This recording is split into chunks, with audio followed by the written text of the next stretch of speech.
Hello friend, welcome back to my channel recipes and মোর।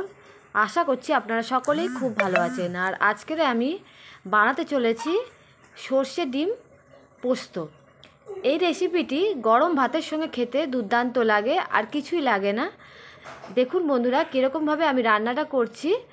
আর যদি ভালো লেগে থাকে আমাকে কমেন্ট করবেন, লাইক করবেন, আর অনেক অনেক শেয়ার করবেন। আর অবশ্যই কিন্তু বন্ধুরা আপনারা সাবস্ক্রাইব করে দেবেন। তাহলে চলুন কিভাবে বানাতে হয় দেখে নিই।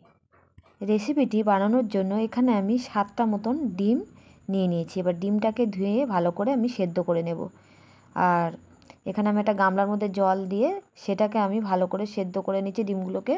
আর এই ডিমের মধ্যে কিন্তু আমি অল্প করে একটু নুন দিয়ে দিয়েছি, তাহলে ডিমের চোকলাগুলো খুব সুন্দরভাবে অনায়াসে উঠে যাবে। দেখুন বন্ধুরা, ডিমটা সিদ্ধ করে নেওয়ার পরে ডিমের চোকলাগুলোকে আমি ছাড়িয়ে নিয়েছি, কত সুন্দরভাবে চোকলাগুলো উঠে গেছে।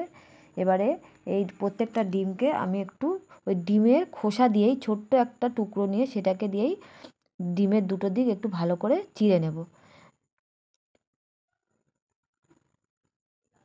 এই যে দেখুন কত সুন্দরভাবে চিড়ে যাচ্ছে ডিমগুলো। এইভাবে ডিমগুলোকে চিড়ে নেবেন সবকটা ডিমগুলো চেরা হয়ে গেলে এর মধ্যে একটু হলুদ আর একটু নুন দিয়ে ডিমগুলোকে মাখিয়ে নেব। তাহলে কী হবে, ডিমের মধ্যে ওই হলুদ আর নুনের যে একটা স্বাদ বা মশলার যে স্বাদ সেটা ঢুকবে।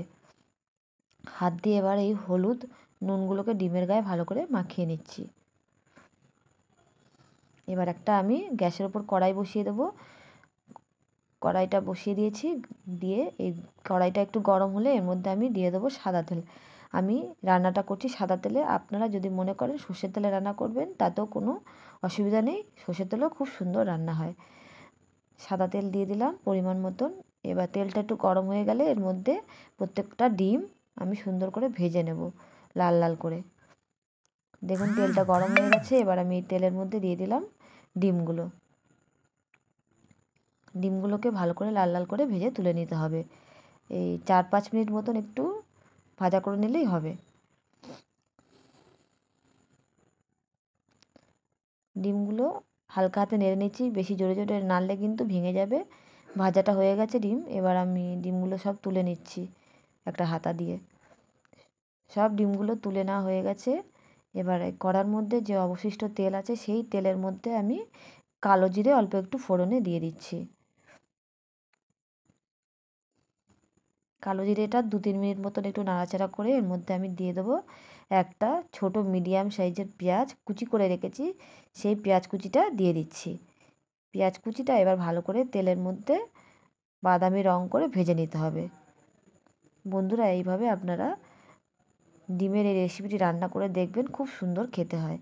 পেঁয়াজটা বাদামি রং করে ভেজে নিচ্ছি। ভালো করে ভাজা ভাজা হয়ে গেলে এর মধ্যে আমি এবার দিয়ে দেবো সর্ষে বাটা। এই সর্ষে বাটাটা 2 চামচ মতন আমি নিয়ে নিয়েছি। সর্ষেটা আমি শিলে ফেলেই বেটে নিয়েছি, সেটা আগে দিয়ে দিলাম। যেহেতু সর্ষেটা একটু ভাজা মতন করতে হবে তাই জন্য সর্ষেটাকে আগে দিয়ে দিলাম। সর্ষেটাকে 3-4 মিনিট মতন একটু হালকা ভাজা করে নিয়ে তারপরে পরের মশলাগুলোকে আমি দিয়ে দেব। এবার আমি দিয়ে দিচ্ছি কাঁচা লঙ্কা। এখানে 4-5টা কাঁচা লঙ্কা আমি বেটে রেখেছি, সেটা আমি দিয়ে দিচ্ছি।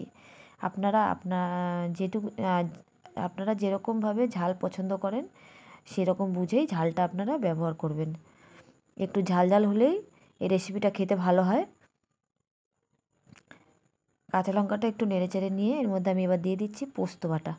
পোস্তটাও আমি 2 চামচ মতনই নিয়েছি। পোস্তটার বাটিটা একটু জল দিয়ে ধুয়ে আমি সেই জলটা একটু দিয়ে দিচ্ছি, নাহলে ওই সর্ষে আর পোস্তটা কড়ার গায়ে লেগে যাবে। আর দিয়ে দিচ্ছি পরিমাণ মতো নুন। নুন দেওয়ার পরে আমি এর মধ্যে এবার দিয়ে দেবো সামান্য পরিমাণে হলুদ। বেশি হলুদ লাগবে না এতে, অল্প পরিমাণে হলুদ দিয়ে দিলাম। আর সামান্য অল্প একটু কাশ্মীরি লঙ্কার গুঁড়ো এর মধ্যে অ্যাড করে দিচ্ছি, জাস্ট একটু রঙটা সুন্দর হওয়ার জন্য কাশ্মীরি লঙ্কার গুঁড়োটা দিচ্ছি। আপনারা যদি মনে করেন দেবেন, না দিলেও কোনো অসুবিধা নেই।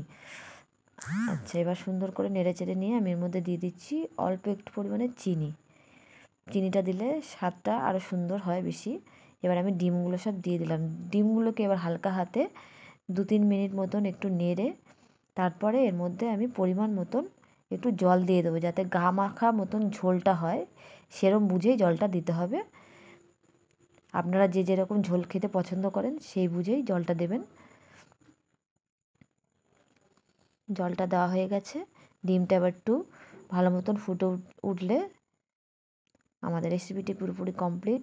দেখুন বন্ধুরা, সবার লাস্টে আমি এর মধ্যে দিয়ে দিচ্ছি চেরা কাঁচা লঙ্কা। এই চেরা কাঁচা লঙ্কাটা দিলে এই কাঁচা লঙ্কার যে একটা সুন্দর ফ্লেভার আছে সেটা এই ঝোলের মধ্যে অ্যাড হয় আর খেতে খুব অপূর্ব হয়। আমার